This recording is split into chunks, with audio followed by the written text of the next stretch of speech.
قریب تھا تو حضور اکرم صلی اللہ علیہ وسلم نے صحابہ سے بات فرمائی، رمضان کی اہمیت بٹھائی، رمضان کا شوق دلائے۔ اب رمضان کی آمد ہے، 7 باتیں بتائی حضرت محمد صلی اللہ علیہ وسلم نے صحابہ کو رمضان سے متعلق 7 باتیں بتائی۔ یہ 7 باتیں ہر گھر میں اس کے تذکرے ہوں، بچوں کی زبانوں پر، بوڑھوں کی زبانوں پر، مجلسوں میں بیٹھے، صبح سیر کر رہے ہیں، دوستوں میں بیٹھے، یہ باتیں کریں۔ یہ 7 باتیں اللہ کے نبی نے صحابہ سے فرمائی رمضان سے پہلے۔ پہلی بات فرمائی کہ دیکھو رمضان کا مہینہ آ رہا ہے، یہ برکت والا مہینہ ہے، برکتیں سمیٹو، برکتیں، گھر بنیں گے برکتوں سے، مسئلے حل ہوں گے برکتوں سے، پریشانیاں ختم ہوں گی برکتوں سے، پیسوں سے نہیں۔ یہ پیسے کمانے کا مہینہ نہیں ہے، پیسے جمع کرنے کا مہینہ نہیں ہے، یہ برکتیں سمیٹنے کا ہے۔ برکت سے مسئلے حل ہوتے۔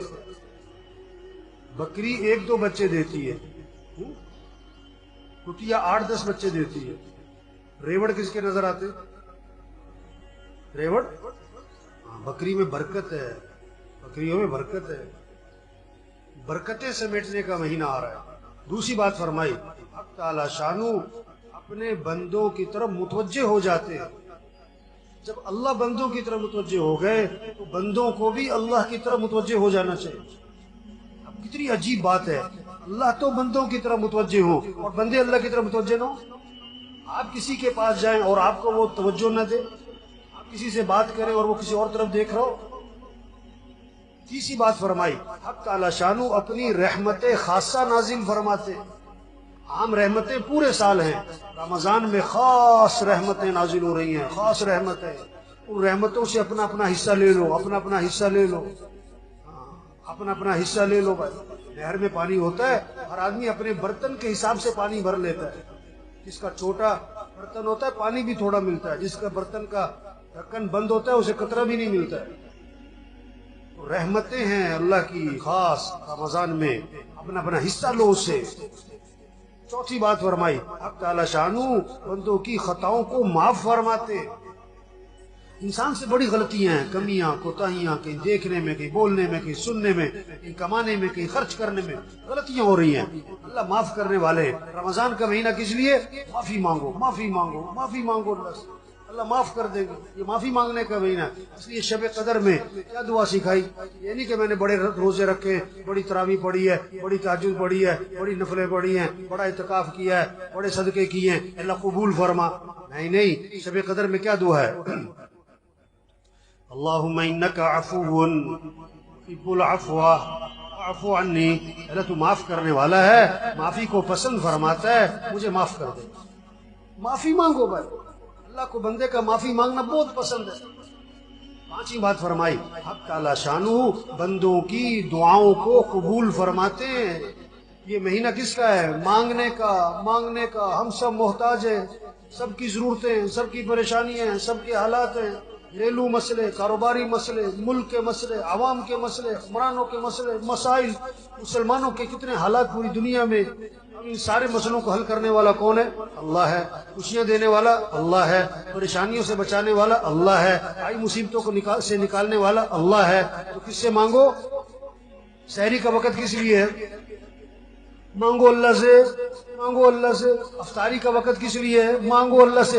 یہ افطار پارٹیاں نہیں ہونی چاہیے، یہ سب 2 نمبری ہے، کوئی افطار پارٹیاں نہیں بھائی۔ افطاری کرواؤ کن کو؟ جنہیں کوئی نہیں کھلاتا، اور عزت سے کھلاؤ، لائن میں لگوا کے نہیں، سڑکوں پہ جمع کر کے نہیں، عزت سے کھلاؤ لوگوں کو، جنہیں کوئی نہیں کھلاتا، جن کے گھر میں کھانے کو نہیں ہے، عزت سے گھروں میں راشن پہنچاؤ اور اپنی سعادت سمجھ کے پہنچاؤ، اور ان کا احسان سمجھو کہ آپ سے لے لیا، اپنا احسان سمجھ کے نہیں، یہ کہہ کر نہیں کہ تو نامی ہوئے، نہیں، عزت سے دو لوگوں کو۔ یہ افطار پارٹیوں کا مہینہ نہیں ہے تو عدلے کے بدلے ہو رہے ہوتے ہیں، اس نے افطاری کی میں بھی افطاری کراؤں، اس نے یہ بنایا تھا میں بھی بناؤں۔ نہیں، افطاری کا وقت کس لیے ہے؟ مانگو اللہ سے، ہر گھر میں فضا بنے۔ مستورات کو سمجھاؤ بھی افطاری جو ہے نا عصر سے پہلے کر لو جو کرنا ہے، عصر کے بعد قرآن پڑھو، ذکر کرو، افطاری سے 15-20 منٹ پہلے سب دسترخوان بیٹھ کے دعا مانگو، اللہ سے مانگو، اللہ خوش ہوتے ہیں۔ عرش اٹھانے والے فرشتوں سے اللہ فرماتے ہیں جب رمضان کا مہینہ شروع ہوتا ہے کہ اپنی اپنی عبادت چھوڑ دو، اب تمہارا ایک ہی کام ہے کہ روزے داروں کی دعاؤں پر آمین کہتے رہو۔ یہ مانگنے کا مہینہ آ رہا ہے، مانگو اللہ سے، مانگو اللہ سے۔ ایک اللہ کی ذات ہے جس سے مانگو تو خوش ہوتا ہے، نہ مانگو تو ناراض ہو۔ خزانے بھرے پڑے ہیں، وہ سخی ہے، وہ کریم ہے، وہ جواد ہے۔ چھٹی بات فرمائی، حق تعالی شانہ فرشتوں کے سامنے فخر فرماتے ہیں، دیکھو میرے بندے دن میں روزہ رکھتے ہیں، رات کو میرے سامنے قیام کرتے ہیں، رکوع کرتے ہیں، سجدے کرتے ہیں، میرے سامنے ہاتھ پھیلاتے ہیں۔ گرمی ہے روزہ رکھا ہوا ہے، اور دن لمبا ہے روزہ رکھا ہوا ہے، بھوک لگی ہوئی ہے روزہ رکھا ہوا ہے، کھانا سامنے پانی سامنے نہیں پیتا ہے، کوئی دیکھ نہیں رہا، میرا ڈر ہے۔ اللہ بندوں فرشتوں کے سامنے فخر فرماتے ہیں، دیکھو میرے بندے روزے رکھ رہے ہیں، میرے سامنے رات کو قیام کرتے ہیں۔ ساتویں بات فرمائی، حق تعالی شانہ تمہارے تنافس کو دیکھتے ہیں رمضان میں، نیکیوں میں دوسرے سے آگے بڑھنا۔ یہ کہتے ہیں نا سیزن آ رہا ہے، تو دین داروں کا، ایمان والوں کا رمضان کیا آ رہا ہے؟ نیکیوں کا سیزن، قرآن کا سیزن۔ یہ رمضان اور قرآن اس کی خاص مناسبت ہے۔ جبریل علیہ السلام رمضان شریف میں آتے تھے حضور صلی اللہ علیہ وسلم کے پاس، اور قرآن کا دور فرماتے تھے۔ ہمارے گھروں میں فضا بنے، بچے بچیاں مقابلہ ہو، اتنے سپارے پڑھے میں اتنے پڑھوں، اتنے نفل پڑھے میں اتنے پڑھوں، اس نے اتنی تسبیح کری میں اتنی تسبیح کروں۔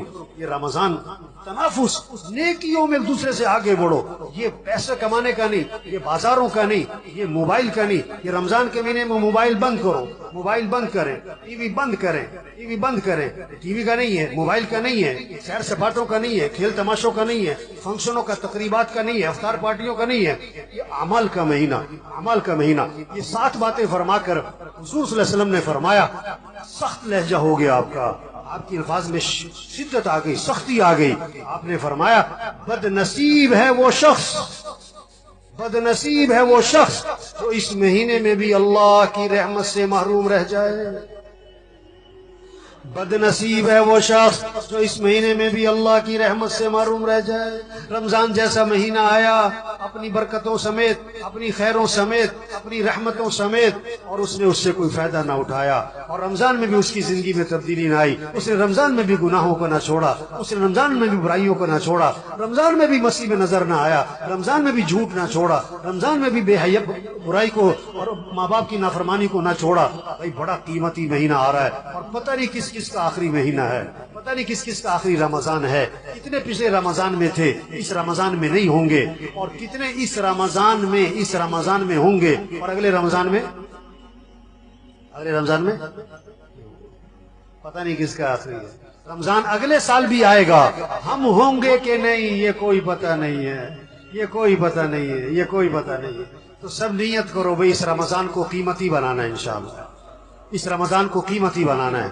ایک کام کر لے رمضان قیمتی بنانے کے لیے، نظام الاوقات بنا لے، نظام الاوقات بنا لے، گھر میں سب کا نظام الاوقات بنائے، بچے بچیاں، ابا دادا پوت، سب نظام الاوقات بنائے۔ یہ سونے کا وقت، یہ اٹھنے کا وقت، یہ نماز کا وقت، یہ قرآن کا وقت، یہ ذکر کا وقت، یہ دعا کا وقت، یہ تعلیم کا وقت، اور یہ دکان مرد ہیں، یہ دکان کا دفتر کاروبار کم سے کم مستورات گھر میں ٹائم بنائیں۔ یہ افطاری تیار کرنے کا وقت ہے، یہ سحری تیار کرنے کا وقت ہے، اتنے بجے اٹھنا ہے، اتنے بجے سونا ہے، اب یہ قرآن پڑھنا ہے، اتنے سپارے پڑھنے ہیں، اتنا ذکر کرنا ہے، اتنی دیر دعا مانگنی ہے۔ نظام الاوقات بنا لیں، وقت قیمتی بن جائے گا۔ اللہ سب کو اس کی توفیق عطا فرمائے۔ نیت کریں، دعا مانگیں، کوشش کریں، اللہ ہمیں توفیق عطا